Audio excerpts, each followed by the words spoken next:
Go. Ever since I could remember from childhood, I tried to understand the world I lived in. I now come to believe that that quest will continue to the end of my days. You can divide the great ages of humankind into BC, before Christ, and AD, after his death. There's a possibility that we will refer to these times as AC, after coronavirus. On January 31st of this year, before the severe extent of the pandemic was fully appreciated, my wife Joanne was injured in a car accident. It was after work in Greenwich, Connecticut. She was fully stopped at a red light behind another vehicle when she was rear-ended by a speeding car. Her auto was completely destroyed. She suffered many injuries. While not life-threatening, they were indeed serious. Our days are now filled by numerous medical exams and rehabilitation sessions. I am by her side 100%. This experience has just added another ingredient to the intensity of my current existence. By the way, I'm long overdue in getting my beard trimmed. I think I'm starting to resemble that old Western movie character actor, Gabby Hayes. Stores are not accepting our empty seltzer bottles for their nickel deposit. The empties are now stored in a large plastic bag in our pantry. And it's beginning to resemble the Michelin Man. I was always fond of President Obama's expression, a learning experience. Now I find it more meaningful than ever. Without a car, we depend on the Metro North commuter line. Sometimes we use the Lyft service. They are essential for medical visits, shopping, and other chores. Fortunately, the Bedford Hills train station is only a 5-minute walk away.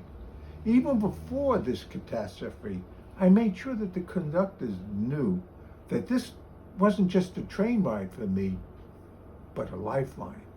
Now Joanne has joined the chorus. You know, it does my heart a lot of good when we pass by Chappaqua.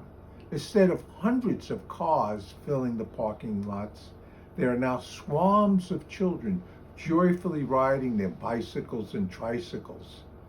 They are wearing colorful helmets. Their tailgating parents are keeping a good watch over their precious kids. It's a new variation of making lemonade out of lemons. Somehow, I soon expect to see on t-shirts and bumper stickers, keep a social distance. Now I make the 20-minute trek to the town's recycling center every Saturday. After that, I carefully cross Harris Road to DeChico's for shopping. Passing by the Katona Bedford Hills Voluntary Ambulance Corps, I find wisdom and inspiration on their large bulletin board. For Mother's Day, they posted, "If you think the coronavirus is difficult, try being a mother." Another time, they declared, "Hurricanes, earthquakes, plagues, we will always be here to serve the community."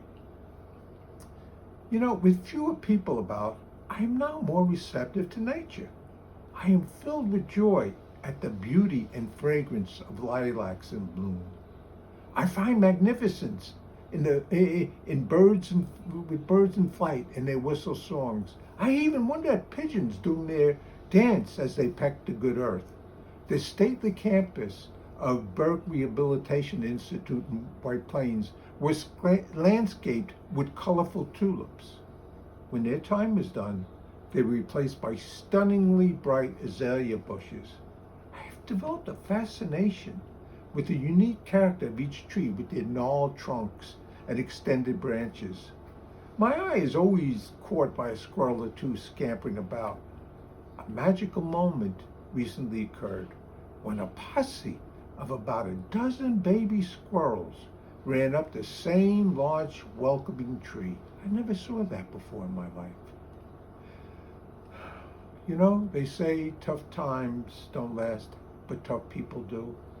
Today that wisdom is spiced with countless acts of kindness, service, and even heroism. This is exemplified by our first responders, medical personnel, and essential workers.